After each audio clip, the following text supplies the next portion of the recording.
किसी भी देश को अगर अपनी इकॉनमी को डिस्ट्रॉय करना है तो वो किसी भी वॉर में इन्वॉल्व हो जाए। ये मैं इसलिए कह रहा हूँ कि हमने ये फर्स्ट वर्ल्ड वॉर में भी देखा, हमने सेकेंड वर्ल्ड वॉर में भी देखा, और रिसेंट एक जॉइंट डिफेंस एग्रीमेंट हुआ है, मक्का जॉइंट डिफेंस एग्रीमेंट, जिसमें 3 देश है, तुर्की, पाकिस्तान और सऊदी अरेबिया। अब यहाँ पे इन्होंने क्या किया, अगर किसी भी देश में यानी किसी एक देश में अटैक होता है तो एक तरीके से वो तीनों देश पे अटैक माना जाएगा और वो एक दूसरे की हेल्प करेंगे।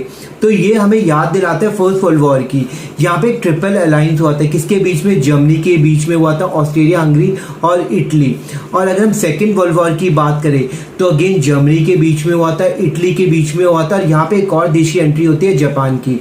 अब जापान ही पहला देश था जिसमें न्यूक्लियर अटैक हुआ था।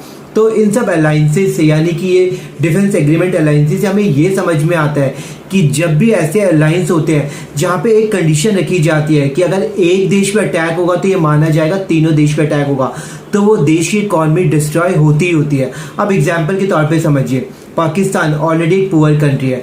अब सऊदी अरेबिया से वो फंड्स लेता है, तुर्की से वो ड्रोन्स लेता है, यहाँ पे दोनों उसकी हेल्प कर रहे हैं, बट उसके बदले में ये क्या कह रहा है कि मैं आपको न्यूक्लियर वेपन एक तरीके से हेल्प करूंगा, क्योंकि न्यूक्लियर वेपन का यूज़ कर भी नहीं सकते। अगर कोई भी देश न्यूक्लियर वेपन यूज़ करता है तो उस पर बहुत तरीके के सैंक्शन लग जाएंगे। और अगर हम आज बात करें तो न्यूक्लियर वेपन पॉसिबल ही नहीं है किसी देश के अगेंस्ट यूज़ करना।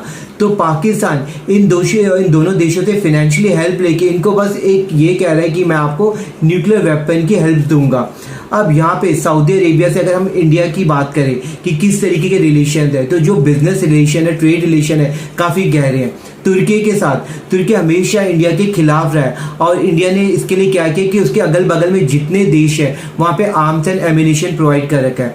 अब इंडिया के पे यहाँ पे रेपरिकेशंस क्या होंगे, हम ऑलरेडी बहुत तेजी से ग्रोइंग करने वाली इकॉनमी है, और हमारा जो एक विजन है 2047 तक एक डेवलप कंट्री बनने का है। अगर हम किसी तरीके के ऐसे जॉइंट डिफेंस एग्रीमेंट में अपने आप को बांध लेते हैं तो इसका मतलब अपनी इकॉनमी को पीछे कर रहे हैं। तो इन तीनों देशों ने मेरे ख्याल से फर्स्ट वर्ल्ड वॉर से, सेकेंड वर्ल्ड वॉर से कुछ नहीं सीखा, क्योंकि आपका कभी भी डिफरेंस एग्रीमेंट होता है तो वो आर्म एंड एम्यूनिशन का होता है, इस तरीके का नहीं कि अगर एक देश पे अटैक है तो वो तीनों देशों पे माना जाएगा।